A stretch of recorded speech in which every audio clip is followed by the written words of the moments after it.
네, 예, 강릉에 왔으니까 이 안목비치에 있는 강릉 커피 거리를 안 올 수가 없죠. 그래서 예, 여기 커피 거리에 왔고요. 아내와 커피 한 잔 여기서 하려고요. 예, 이것도 오랜만입니다. 아주. 글쎄, 강릉이 왜 커피가 유명해졌는지 그 역사에 대해서 잘 모르고, 제가 아는 바로는 이 강릉 쪽에 유명한 바리스타 분들이 몇 분 계셨나봐요. 그래서 대한민국을 대표할 만한 유명한 바리스타 분들이 이곳 강릉과 또 춘천에서 커피를 로스팅 하면서 이 커피 사업이, 강원도의 커피 사업이 많이 발달했다고 들었습니다. 이 아메리카라는 이 커피숍은, 오, 빌딩 하나가 전체가 다 이게 커피숍입니다. 엄청나네요. 야, 여기 강원도 이 안목비치의 커피 거리까지 와서도 스타벅스를 마시는 분들이 꽤 많네요. 아, 되게 재밌죠? 여기까지 와서 스타벅스를 마신다는 게.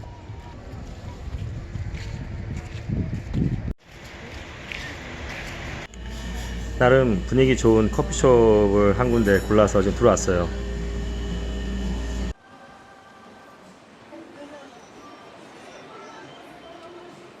네, 뭐 아내와 함께 이렇게 오랜만에 또 동해에 와서, 강릉에 와서 또 커피 한잔 하니까 되게 좋고, 제가 한국에서 지금 한 3주 정도 됐어요.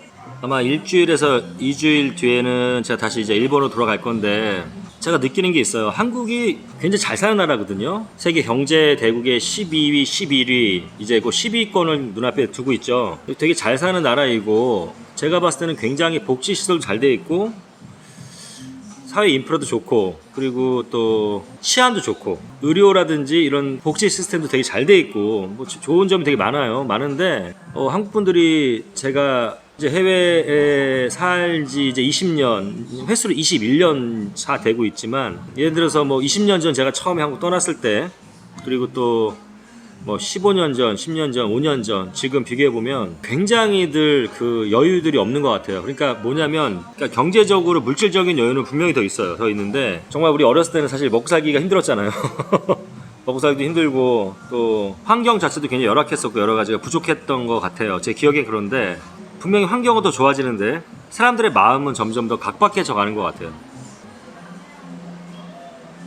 제가 예전 영상에 그런 얘기 했지만, 사람과 사람이 만나는 게 사람이 그 사람 자체가 좋아서 만나는 게 아니라, 어떤 나에게 이익이 되거나 어떤 내 돈벌이에 이익이 되는 사람들만 만나려고 한다거나, 그런 게 느껴져요. 저도 느껴지고, 그러니까 구태여 나와 어떻게 보면은 이익관계가 없는 사람을 만나서 구태여 뭐 시간과 뭐 돈을 써가면서 또 에너지를 써가면서 만나는 것 자체를 되게 뭐라고 해야 되나, 좀 손해본다 생각하는 그런 문화가, 일본이 좀 그런 문화가 있거든요, 사실. 그래서 그런 것도 그렇고, 그리고 한국도 제가 항상 그 일본과 한국을 비교할 때, 그래도 한국 사람들은 좀 더불어서 뭔가 이렇게, 예, 그런 좀 인간관계 이런 거 굉장히 좀 중요하게 생각을 하고, 사람과 사람이 이렇게 부딪히면서 살아가는 그런 느낌을 받는데, 일본은 그렇지 않다라고 제가 늘 얘기했었어요, 지금까지. 근데 지금 보면은 좀 비슷한 것 같아요. 한국도 점점 일본화 돼가는 것 같아요. 그래서 뭐 혼밥집, 혼술집이 늘고 있는 것 같고,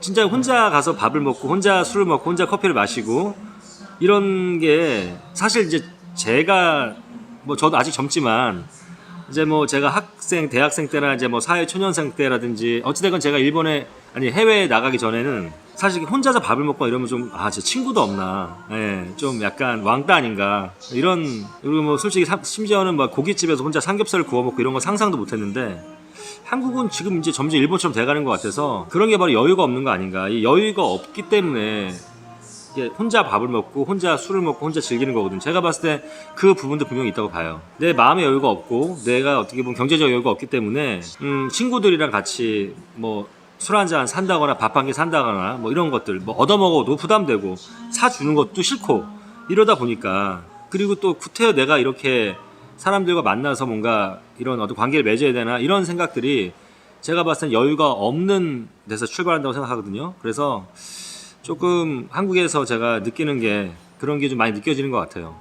갈수록 사람들 여유가 없어진다라는 거. 그리고 저도 아들이 이제 고등학생이지만 교육을 시키는 부모 입장에서도 어떻게 보면 지금 학교 수는 더 늘어나고 지금 뭐 대학교 같은 경우도 사실은 제가 입시를 시험 봤을 때 저는 학력고사 세대니까 그때랑 비교하면 지금 뭐 듣도 보도 못한 대학도 굉장히 많이 생겼어요. 그러니까 대학 수는 늘어났고 분명히 학생 수는 줄어서 굉장히 대학 가기가 쉬울 것 같은데 아니라는 거예요. 전체적으로는 그 경쟁률은 줄었지만 인서울이라 그러나 그러니까 서울에 있는 좀 좋은 대학을 가는 거는 과거보다 더 어려워졌다는 거죠. 너무들 공부를 시키고 너무들 공부를 잘하기 때문에 예, 그래서 부모들도 굉장히 스트레스를 많이 저희 때보다 훨씬 더 많이 받는 것 같아요. 학부모들도. 그런 것들이 우리나라가 너무 경쟁이 심화되고 그러다 보니까 그리고 또 정치적으로도 사람들이 좀 미쳐가는 것 같아요. 내가 봤을 때 나와 정치색이 틀린 사람이랑은 이제는 얘기를 못 하겠더라고요. 내 편 아니면 적이에요. 완전히 적이고 그냥 뭐 이렇게 정치 얘기를 두런두런 뭐 지금 뭐 정권이 이런 건 잘하고 이런 거 못하고 뭐 이를테면 진보와 보수가 어쩌고 저쩌고 뭐 너희 진보는 그러니 우리 보수는 이래 뭐 이렇게 뭐 얘기가 되면서 대화가 돼야 되는데 정말 이 두 진영이 너무 막 으르렁거리고 싸우고 뭐 보수 쪽 사람들은 뭐 진보가 나라를 완전히 말아먹는다 뭐 또 진보 쪽 사람들은 보수가 완전히 나라를 말아먹는다 이런 식으로 너무 양분화된 생각들. 그러니까 점점 더 어떻게 보면은 내 속에 있는 마음, 속마음을 얘기하고 싶지 않아지는 느낌도 많이 드는 것 같아요. 솔직히. 일본이 그러거든요, 사실. 그리고 오히려 제가 뭐 필리핀에 살았지만 좀 그 필리핀이라는 곳이 굉장히 좀 서구화돼 있잖아요, 마인드가. 왜냐면은 300년 이상 스페인의 식민지였고 거의 100년 정도로 미국의 식민지와 다름없던 곳이었기 때문에 굉장히 서구화되어 있고 또 필리핀이 영어권 나라이기 때문에 또 영어권 국가 뭐 유러피언이라든지 아메리칸 뭐 미국 애들 뭐 호주 애들 많이 와서 산단 말이에요. 섞여서. 근데 오히려 그런 서양 친구들을 보면은 일과 관계 있는 비즈니스 관계 있는 사람들은 딱 그냥 비즈니스 미팅 할 때만 딱 하지 이렇게 평상시에 술 먹고 밥 먹고 뭐 같이 편하게 만나는 사람들은 전혀 일과 관계 없는 사람들 나랑 어떤 이익 관계가 없는 사람들을 만나는 거를 굉장히 좋아하지 뭐 나랑 어떤 비즈니스적 관계가 있는 사람들을 만나서 밥 먹고 술 먹고 얘기하고 비즈니스 얘기하고 또 그 사람들이랑 뭔가 관계를 맺어야 되고 이렇게 생각 안 하거든요. 근데 한국 사람들은 진짜 어찌됐건 나한테 어떤 이익을 주는 사람이 아니면은 일단은 그냥 만나는 것 자체를 굉장히 낭비라고 생각하는 그런 문화. 본인의 여유 시간마저도 편한 사람을 만난다기보다는 그 시간을 또 쪼개서 그 시간을 투자해서 나한테 뭔가 도움을 주거나 이런 사람들을 만나고 싶어하는 것이 저는 좀 그런 문화가 점점 좀 강해지는 것 같아요. 정말 서양 사람들 안 그러거든요. 서양 사람들 비즈니스 관계인 사람들은 진짜 안 만나려고 그래요. 오히려 여유 시간에는. 제가 유튜브를 하다 보니까 저도 그걸 느껴요. 그러니까 제 구독자분들이 뭐 대부분 분들은 안 그렇지만 어떤 특정한 저한테 어떻게 보면 어떠한 도움을 받기 위해서 뭐 예를 들어서 뭐 중국 비즈니스를 준비하는 사람인데 저한테 뭐 중국에 대한 뭔가 조언을 구하고 싶어 한다거나 뭐 그러실 수 있어요. 제가 이제 국제 경험, 해외 경험을 얘기하는 유튜버이기 때문에 또 솔직히 20년 가까이 비즈니스를 해외에서 했기 때문에 경험이 많잖아요. 그래서 그런 이야기들을 듣고 싶어하고 조언을 듣고 싶어하는 부분도 이해는 되지만 예를 들어서 제가 무슨 뭐 개인 카운셀링도 아니고 뭐 컨설턴트도 아니잖아요. 사실은 그런 분들을 제 영상을 통해서 제 경험을 좀 들려드린다거나 아니면은 이렇게 어떻게 보면 오프라인상으로 연결이 돼서 간단하게 어떠한 방향성 같은 것들은 제가 이렇게 좀 제시를 드릴 수 있지만 디테일하게 그 상대방의 뭐 중국에 대한 비즈니스에 대한 아주 디테일한 컨설팅 뭐 일본에 대한 이야기 뭐 필리핀에 대한 얘기를 제가 다 드리는 것도 조심스럽고 그럴 수도 없고 또 그렇게 제 시간과 에너지를 들여서 정말 개인 컨설턴트 마냥 그렇게 조언을 드린다면 사실 그거에 대한 대가를 제가 받아야 되는 거고 그러니까 이제 이게 쉽지 않구나라고 느껴지는 분들은 과감 없이 또 저한테 연락을 딱 끊어버린다거나 아무 말도 없이 이런 경우 제가 좀 느꼈습니다. 그러니까 국제화재 이 양반한테 이러이러한 기대감이 있었고 내가 이런 걸 좀 듣고 싶었는데 이 양반 쉽지가 않네 바쁘시네 나는 이 사람이 한국에 오면 만나서 막 이런 얘기 듣고 싶고 내 비즈니스에 대한 얘기를 좀 자문도 많이 듣고 싶었는데 근데 저도 저의 생활이 있고 제가 만나야 될 사람들도 있고 근데 어떻게 제가 그 수많은 사람들을 찾아다니면서 컨설팅을 해드리겠어요. 그러기 전에 저랑 더 친해지려고 노력하셔야 되는데 생각보다 이렇게 쉽지 않구나라는 거 느끼면 가차없이 떠나가시는 분들도 그런 경험도 있어요. 그래서 점점 사람들이 어떻게 보면 실리를 따라가는구나라는 생각을 들었습니다. 그 낭만도 점점 없어지는 것 같고 그러니까 물론 이제 반대로 어떻게 보면 취미라든지 이런 합의 뭐 이런 것들에 대한 비즈니스는 커지는 것 같아요. 예를 들어서 제가 오늘도 강릉 이 속초 이렇게 오다 보니까 막 뭐 캠핑, 뭐 글램핑이라든지 캠핑, 뭐 카 캠핑 이런 것들 정말 많더라고요. 그러니까 우리나라가 이런 캠핑 시장이 굉장히 커졌구나. 하나의 취미 아닙니까? 그러니까 그런 건 있는 것 같아요. 근데 일본도 그래요. 일본도 뭐 오타쿠라 그러잖아요. 뭐 어떤 취미에 뭐 자동차, 뭐 캠핑, 뭐 스포츠 아니면 무슨 여자 내지는 여러 가지 이런 뭐 커피 뭐 이런 식으로 자기가 하고 싶은 거에 굉장히 그걸 파는 거죠. 그 취미를. 그리고 꼭 그 취미와 연결된 사람만 만나고 뭐 이런 오타쿠라 그러잖아요. 그러니까 그런 문화가 우리도 점점 돼가는 것 같아요. 그냥 다양한 사람들 만나고 내가 좀 편한 사람들 만나고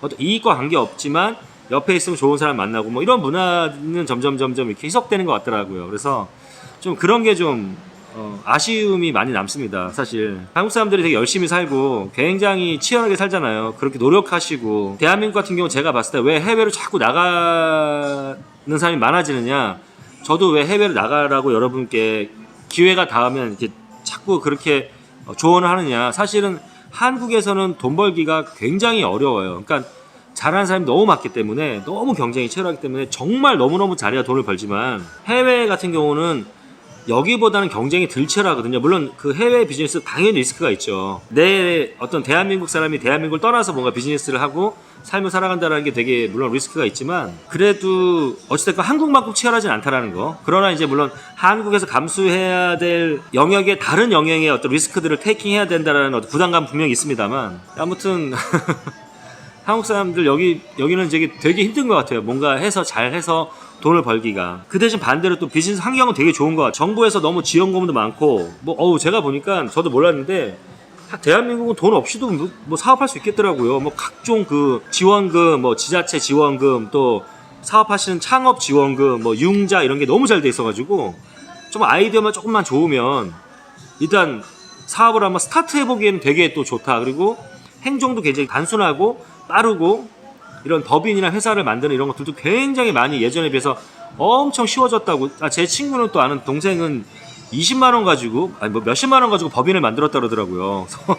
왜 가능하냐 그랬습니다. 하여튼 뭐 말도 안 되는 돈을 가지고, 제가 들은 건 그래요. 몇십만 원 가지고 법인을 만들 수 있다라는 얘기를 들었는데 사실인지 모르겠어요. 어찌됐건 또 되게 그렇게 사업을 행정적으로는 굉장히 편하게 할 수 있도록 잘 되어 있는 것 같아요. 그러면 좋은 것 같은데 하여튼 너무 치열한 경쟁에 살다 보니까 한국 분들이 진짜 많이 좀 여유가 없어지신 것 같아요. 그래서 저는 이제 그들만의 리그, 그러니까 우리나라에서 너무 박터지게 싸우지 마시고 저는 좀 해외 나가셔서 진짜 경험하시고, 또 솔직히 여기서 뭘 다 버리고 나가는 것도 아니거든요. 그것도 아닌데 이렇게 해외에 저한테 굉장히 많은 분들이 자문을 구하시는데 해외 나가시면 뭐 여기 걸 다 버리고 나가 그런 거 아니거든요. 그리고 대한민국은 내 나라이기 때문에 언제든지 돌아올 수 있는 나라예요. 친구도 있고 부모님도 계시고 우리 가족도 있잖아요. 만약에 해외 나가서 뭔가 일이 잘 안 풀려서 안 된다 그래도 인생 끝나는 게 아니거든요. 근데 진짜 많은 분들이 나가고 싶은 마음은 굴뚝 같은데 본인이 여기서 하고 있던 걸 이렇게 놓질 못하는 것 같아요. 그러니까 우리가 뭔가를 놔야지 또 한 발짝 도약할 수 있고 비워야지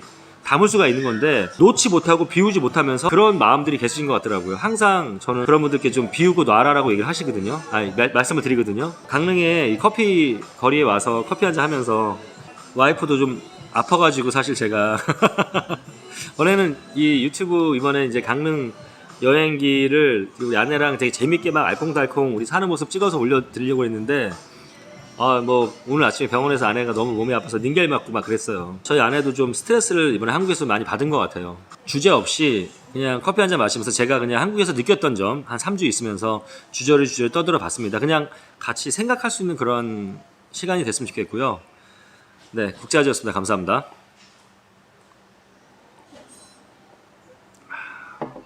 커피를 맛있네.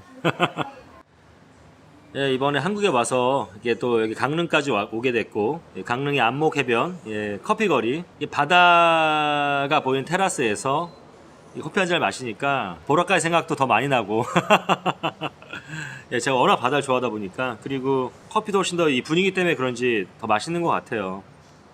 저는 좀 한국 사람들이 치열하게 열심히 사는 건 좋지만 조금만 더 여유 있게, 조금만 더 마음의 여유를 가졌으면 좋겠습니다. 그렇게만 될 수 있다면 이 대한민국은 정말 선진국이라고 저는 감히 그렇게 말씀드릴 수 있을 것 같습니다. 우리 조금만 여유를 가집시다.